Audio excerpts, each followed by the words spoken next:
Sinimulan na ng Ombudsman ang pag-inspeksyon sa mga flood control project sa Cebu. Bilyong-bilyong piso nang nagastos sa mga proyekto pero binabaha pa rin ang ilang lugar sa probinsya.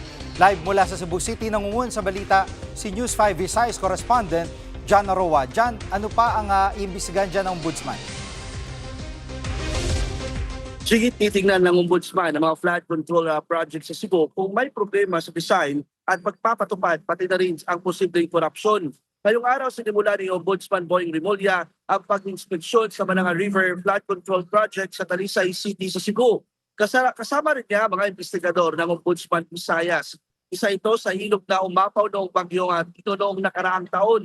Ayon kay Rimulya, umabot sa halagang 60 billion pesos sa mga flood control project na nailagay dito sa Cebu. Kabilang na dito ang mga proyekto sa 7th District.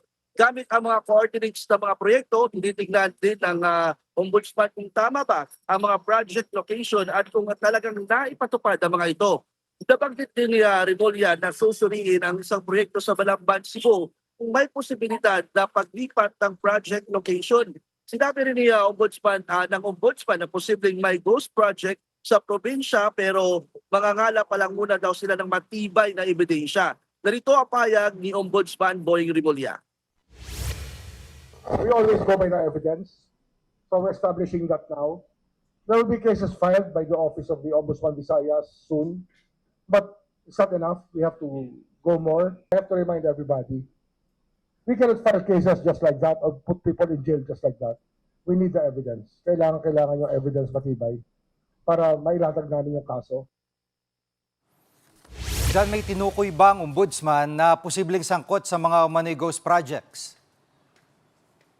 Sige, sa ngayon, hindi pa muna makapagbigay ng mga pangalan ng Ombudsman kasi patuloy pa ang pagbusisi sa mga flood control projects dito at gayon din sa mga opisyal at contractor na sangkot sa pagpapatupad ng mga ito dito sa Cebu. Kabilang din sa tinitignan ng ang DPWH Regional Office at mga District Engineering Office dito sa Cebu.